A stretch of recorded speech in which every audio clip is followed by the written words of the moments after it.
¿Qué fue que nos unió en un mismo vuelo? Ya está aquí con nosotros Fabián Chiazzo, que es el presidente de la Fundación de Organizaciones No Gubernamentales. ¿Lo dije bien, Fabián? ¿Cómo estás? Federación. Federación. ¿Qué tal? Buenas tardes. ¿Cómo estamos? Muy bien. Bueno, vamos a hablar un poquito de, yo diría más que el narcotráfico, es la problemática con las drogas, ¿no?, que tenemos en la Argentina. Y a propósito de lo que ha sucedido en Uruguay. En principio, la ley que se aprobó en Uruguay, ¿la compartís? ¿Crees que es válido como discusión? ¿Crees que es una buena ley? Mira, lo que nosotros venimos planteando respecto de Uruguay, primero que es una experiencia única, ¿no?, en el mundo. Entonces, por supuesto que tenemos algunos puntos de vista respecto de cómo está planteado y los posibles impactos que puede llegar a tener, pero en principio nuestra posición es decir, bueno, necesitamos un tiempo para que esta ley empiece a funcionar, para ver si de verdad puede resolver alguna de las cuestiones que plantea resolver o no. ¿Por ejemplo? Por ejemplo, yo creo que uno de los temas es el planteo respecto al narcotráfico, ¿no? El supuesto es que con un Estado que regule por lo menos una parte del mercado, en este caso el de la marihuana, esto implica la posibilidad de restarle capacidad y restarle espacio al narcotráfico, ¿no? Esta vieja idea de la legalización o de quienes pregonan la legalización de la droga. Exactamente. Que también fue uno de los argumentos con los que se discutió en Argentina la reforma de la ley de drogas y todo el tema de la despenalización. A mí me parece que hay que ser muy cautos con esto, porque en realidad el narcotráfico es una mega empresa multinacional que no se va a ver afectado demasiado porque un pequeño segmento del mercado sea regulado, controlado. Digo esto porque si no, uno tiene que ser muy responsable con el mensaje que se le da a la población. Yo creo que la lucha contra el narcotráfico tiene que ser una política específica del Estado y que involucra un montón de aspectos, ¿no? Aspectos políticos, aspectos económicos, aspectos de seguridad y básicamente una decisión política de batallar contra una mega empresa que no es solamente un monstruo o una maquinaria ilegal, sino que tiene ramificaciones legales, semilegales e ilegales. Entonces presenta una complejidad enorme.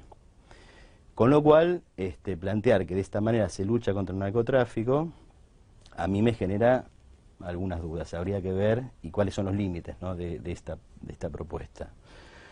Por otra parte, esta idea de separar los mercados, las drogas duras de las drogas blandas, es una idea que ya se puso en práctica en Holanda, en principio, ¿no?, y que sería interesante, bueno, atender, a ver si esto es posible, si esto es factible, en el marco de los intentos que se están haciendo en distintos países de encontrar políticas alternativas a las tradicionales, ¿no?, frente a un problema que crece cada vez más y que plantea problemas cada vez más complejos, ¿no? Sí, nuestra posición es de una expectativa al respecto, de ver qué resultados va a traer y de tener, bueno, la reserva que tenemos en algunos temas. ¿Vos crees que es una discusión que en la Argentina podría recorrer el mismo andarivel? En particular después de lo que Molina terminó por expresar hoy respecto a que es válida dar la discusión y que todo está permitido y que es posible ir hacia ese lugar, ¿o no? Yo creo que en Argentina hace por lo menos 2 años o 3 que saludablemente se viene discutiendo sobre el problema de las drogas, ¿no? El planteo que se está haciendo en Argentina es sustancialmente distinto al de Uruguay porque se plantea avanzar en la despenalización de la tenencia para consumo personal, que es una medida en relación a Uruguay acotada, que para nosotros tiene algunas cuestiones interesantes en esto de poder sacar definitivamente a las personas que consumen sustancias, sean adictos o no, del sistema penal y encaminarlos o enfocarlos desde el punto de vista de salud, ¿no? Pese a que esa discusión todavía es necesario seguir dándola, pero creo que hay que salir de esta idea que se ha instalado por parte de algunos sectores de que la despenalización resuelve un montón de problemas, porque suponen que el consumo de sustancias tiene que ver con la prohibición que instala la ley. Y yo creo que eso es una mirada muy acotada. Digamos, la gente consume drogas. Que, claro, que la gente consume alcohol porque existe la ley seca, es desconocer que hay gente que se adicta al alcohol y pese a que esté la ley seca, va a consumir igualmente, digamos. Y que el aumento en el consumo de sustancias no tiene que ver con la prohibición, tiene que ver con un montón de otros factores que hacen a las condiciones sociales, que hacen al impacto de los medios de comunicación, que hacen al aspecto de la globalización, que hacen a la exclusión social. O sea, hay un montón de factores que están en juego, operando para que el consumo de sustancias se haya desarrollado en los últimos años como se ha desarrollado, ¿no? Impactando, que para nosotros es una de las problemáticas más importantes, en las franjas de edad cada vez más bajas, ¿no? Entonces tenemos chicos cada vez más chicos que consumen sustancias cada vez más tóxicas. Y si está al alcance de la mano, con la misma lectura, ¿no será más fácil acceder? Depende, yo creo que ayer discutíamos si el riesgo de la marihuana o el riesgo del paco. Generalmente se ha instalado un discurso que dice que el paco es extremadamente peligroso y que la marihuana aparentemente es prácticamente inocua, ¿no? Más allá de la sustancia en sí, del impacto de la sustancia, creo que muchas veces lo más peligroso son los discursos que se instalan acerca de la sustancia que banalizan el consumo, ¿no?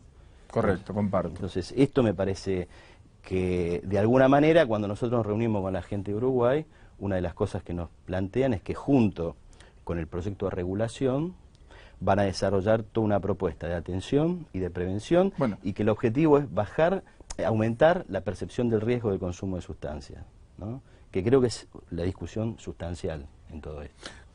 Tener conciencia de que consumir marihuana efectivamente nos lleva a situaciones de las cuales podemos no volver, porque nos genera un grado de adicción y además hay un perjuicio real al organismo. Totalmente. No es inocuo ni da lo mismo consumir marihuana que no consumirla. Exactamente.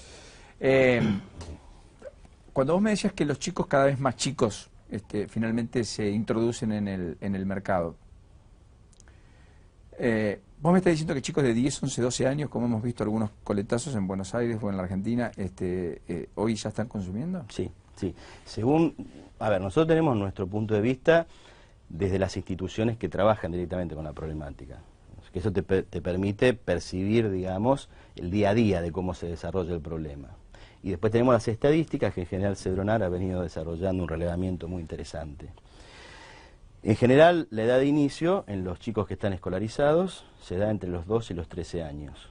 Aproximadamente eso se mantiene estable. Ahora, en los chicos que no están escolarizados, la edad de inicio baja prácticamente a los 9 o 10 años. Y nosotros, con los dispositivos de trabajo con chicos en situación de calle, hemos detectado chicos que consumen entre los 6, 7 y 8 años. Qué impresionante. ¿No? Lo cual plantea problemáticas muy complejas para las cuales no estamos preparados, ni como instituciones, ni como sistema de salud, ¿no? Un nene de 8 años que consume drogas ha roto todas las barreras y ha perdido toda su pertenencia social, ¿no? Entonces reconstruir eso creo que es un desafío. Hoy ¿se puede atender el flagelo en la Argentina? ¿Hay lugares donde se puede ir? Porque, digamos, tenemos en una provincia las Madres del Pañuelo Negro, por ejemplo, en San Miguel de Tucumán, donde protestan todas las semanas sistemáticamente. Se conoce como las Madres del Paco, porque no tienen dónde hacer que se recuperen sus propios hijos adictos. Y son batallas campales las que se libran en el propio hogar, muchas de las veces hasta la propia madre denunciando a sus hijos por los delitos que cometen para conseguir el dinero para finalmente tener y poder consumir el paco.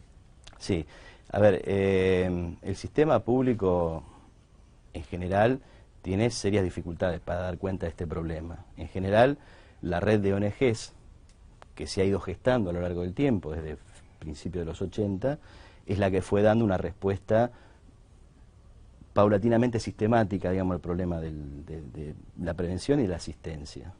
Después el Estado se fue articulando y creo que hoy potencialmente hay una enorme cantidad de recursos institucionales y humanos con una capacidad enorme de dar respuestas de calidad al problema, tanto de la prevención como de la asistencia. Creo que es necesario salir de algunas discusiones que plantean que las ONG no pueden seguir atendiendo a los pacientes y solamente tiene que asistir el Estado, ¿no? Lo cual me parece absolutamente un error estratégico, porque cualquier solución tiene que poder articular lo que ya está funcionando. Sí, sí, aparte es como pedir que, no sé, las empresas de medicina prepaga no interactúen más en el mundo de la salud. Exactamente. Entonces, Cuando ya están consolidados y es el refugio de una inmensa mayoría de un sector muy importante que es la clase media en la Argentina para poder tener el sistema en salud. En aquellas provincias donde se ha podido articular lo público y el tercer sector, han surgido experiencias muy interesantes. En algunas provincias directamente prácticamente no hay ni siquiera estructura mínima, indispensable, no hay una dirección, por ejemplo, que se ocupe del tema de prevención. Entonces son esas provincias donde cuando estalla la problemática del consumo, los padres se desesperan porque no hay recursos y entonces tienen que recurrir de pronto a las instituciones de provincia de Buenos Aires o de capital, que es un poco el lugar del país donde se nuclea la mayor cantidad de ONGs, ¿no? Pero sí, creo que es necesario, en ese aspecto nosotros tenemos expectativas interesantes con la nueva conducción de Cedronar, ¿no? ¿Tiene expectativas favorables respecto al desembarco de Molina allí? Estuvimos conversando y expectativa en el sentido de que se escuche nuestra propuesta y que podamos avanzar en esto, articular ¿Fueron convocados con las ONG, sí. Sí. Sí, sí, sí. ¿Van a tener un encuentro pronto? No, ya estuvimos reunidos. ¿Ya estuvieron? Ya estuvimos, hicimos un primer acercamiento. ¿Y tienen un próximo encuentro en consecuencia? Sí, con algunas líneas de trabajo compartidas. ¿Y usted cree que el gobierno, entonces, ya que estuvo en el encuentro, va camino a la discusión de despenalizar el consumo personal, o que es una discusión que va a seguir siendo tabú, por lo pronto, desde la iniciativa política del oficialismo? Bueno, el gobierno ya inició la discusión, después la discusión en este momento está en un paréntesis.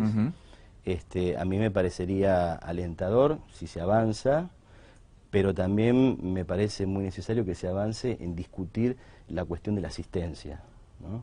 En los últimos días hemos discutido mucho sobre el problema del narcotráfico, pero no hacemos foco en esto que vos decías hace un rato, si hay o no hay recursos para asistir.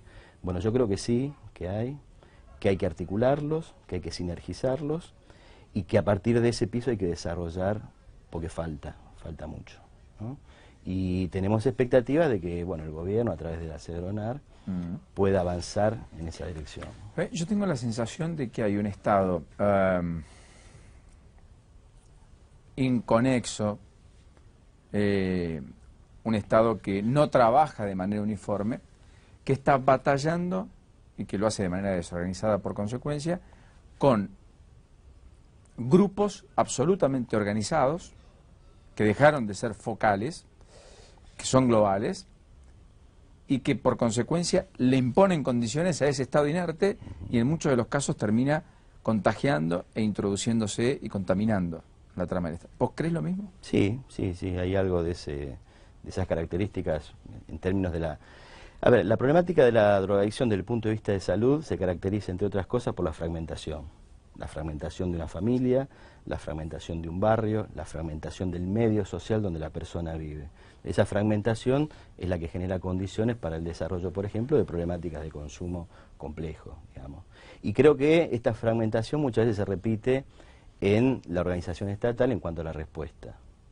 En la asistencia, esto quiere decir que, si bien hay muchos recursos, no están articulados como deberían estarlo. Y en la lucha contra el narcotráfico, que por ahí no es mi especialidad, pero que conocemos algunas cosas, creo que pasa lo mismo, ¿no? Como si fueran dos equipos, un equipo está organizado y funcionando en equipo, y el otro está de alguna manera fragmentado y todavía sin tener la decisión definitiva de avanzar organizadamente, ¿no? Creo que si esto fuera posible habría resultados interesantes. ¿Se sabe cuántos adictos hay en el país? ¿O cuántas personas consumen? No. Es muy difícil. Hay algunas estadísticas, pero es muy difícil saberlo. Porque se sabe cuántas personas, un tercio del país consume tabaco, cuántas personas tienen hábitos de consumo de alcohol. En general hay estadísticas sí, en hay salud una estadística, de eso, pero no de drogas.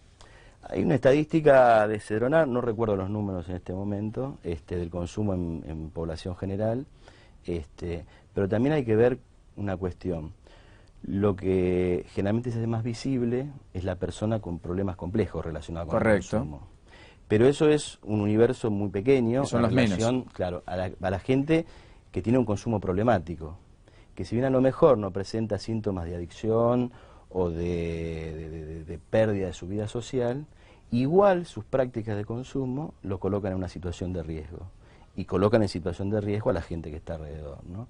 Esa es una masa enorme de gente sobre la cual todavía no hay demasiada intervención, ¿no? Y ahí deberíamos trabajar con prevención, con educación, ¿no? Y con dispositivos que funcionen en la sociedad, ¿no? Fabián, lo último, si fueras diputado o senador y se da el debate y hay que votar por sí o por no a la legalización de consumo para tenencia personal de marihuana, ¿lo haces o no? Habría que ver, una es la legalización y otra es la despenalización. Nosotros en el debate en diputados manifestamos que estamos de acuerdo con la despenalización. No con la legalización. La legalización yo creo que sería un error importante en este momento porque no hay una estructura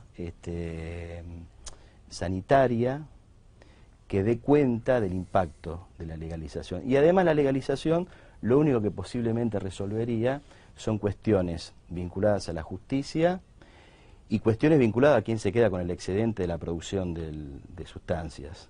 Lo que no daría cuenta es del problema por el cual la gente sigue consumiendo cada vez más, ¿no? Correcto. Y para nosotros lo importante es dar cuenta de ese tema. Fabián Chazo, gracias. ¿Cuántas ONG son las que intervienen dentro de la federación? En este momento hay 80 instituciones federadas. 80 instituciones federadas. En todo el país. Que interactúan con un universo de adictos que se cuenta por más de miles. Nosotros tenemos en distintas modalidades de tratamiento entre 5 y 6.000 personas, ¿no? Más sus familiares, digamos, ¿no? En todo el país. Así que por eso tenemos un conocimiento de las distintas variantes de las problemáticas en las provincias. Está bien, gracias. Muy bien, gracias. No te vayas, cuando nos reencontremos hablamos con Víctor Barone, pero al mismo tiempo, perlitas para el cierre de lo que sucedió en Córdoba, de lo que ocurrió en la provincia de Buenos Aires y de lo que está sucediendo a esta hora, actualizando la información con los distintos conflictos aún no cerrados en distintas provincias. Ya venimos.